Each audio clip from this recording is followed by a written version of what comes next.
Hello, I've seen many people on LinkedIn and other social media claiming that frontend is much harder than backend. Today we're going to talk about why it's not the case and why it always depends. I saw this post on LinkedIn weeks ago, and unfortunately this kind of posts are the majority. People think that they can just grab some endpoints, set up the database, and this is the whole backend, right?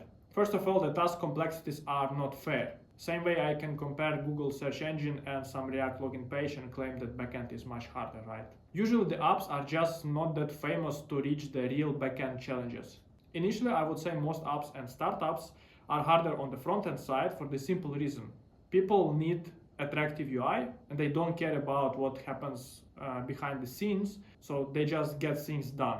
And I completely agree. Sometimes in some systems under certain load, front-end is much harder. Before making any statements about what's harder and what's not, I think it's better to get some definitions. There are plenty of them, but I will try to come up with something meaningful. So the frontend is an application part that interacts with user and provides the presentation layer. Backend, in the other hand, is responsible for other functionality that is not visible to end users, such as storage and responding to front-end requests. Every app has state, information about its current usage. For example, in games, it's the game state and some achievements, statistics, whatever.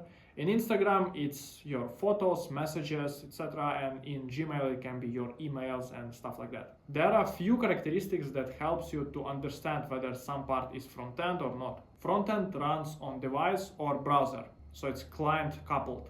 It includes functionality that works once the app is loaded and it does not have any connection to internet. It is coupled to a specific device or browser, which means when you change them, the information will not be retained.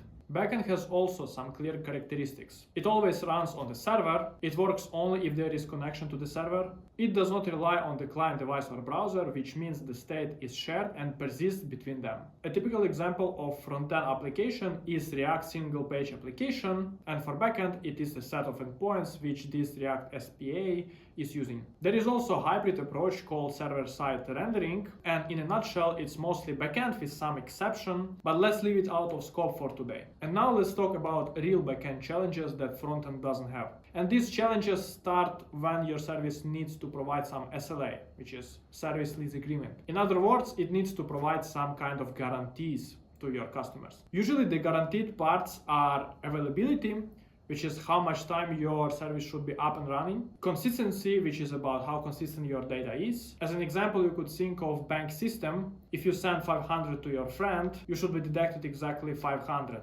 Latency, which is about how much response wait time is allowed. And durability. Once user added data, it must not disappear. Let's not forget about the fact that you might be just overloaded in case your app becomes popular. In a good way, if your marketing works and you get new users, and in a bad way, when you get DDoS. Some of the problems are in principle not solvable, for example, cap theorem, which means you cannot guarantee both availability and consistency on the same level, so you have to find some tiny trade-off that fits exactly your requirements in your app. Another complication is concurrency, when two parallel requests try to access the same data. Frontend doesn't even have this problem because event loop is one-threaded and that's it. Concurrency problems are one of the hardest to spot and debug because they require you a deep knowledge of how parallel execution works on the OS level, how it works on your specific language, so that you can conclude all the edge cases in your mind. You cannot just spawn it from the test cases. I'm not even mentioning that you should know a bunch of infrastructure stuff like queues, databases, and storages, and how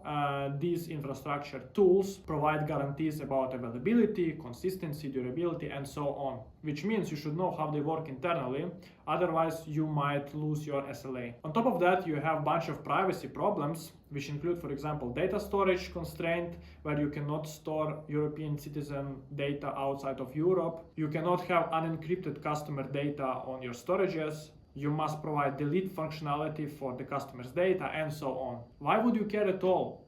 I will explain. If you don't care about availability, at some random point when maintenance happens or some crash happens, Your service is completely unresponsive for unknown amount of time, during which you are just losing your money and, what is more important, reputation. If you don't think about consistency, when you send this $500 to your friend, you might get deducted $2,000, or you might not get deducted at all. Or another example, different people could see different avatars on your profile page. Even worse, if there is no durability due to, for example, you used distributed cache and was unlucky about checkpoint, or if your queue is not persisted, then you might lose customer data completely. If you're wondering about what can happen in case you don't satisfy privacy requirements, well, your company just can get fined. However, I must say, when frontend is always harder. I can think of only one area, and it's 99% frontend is harder there. This is a game dev.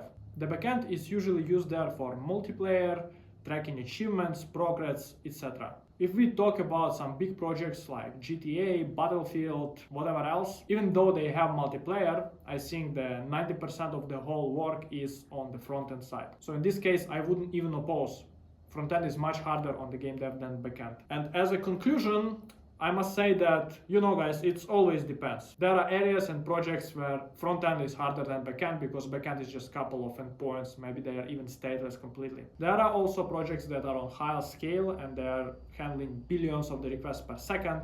In this case, I would say backend is much harder. I hope this video will help you to understand that backend and frontend are completely different things and they have completely different challenges and it's very hard to compare them. Okay, that was me, Andriy. Thank you for your attention and see you. Bye bye.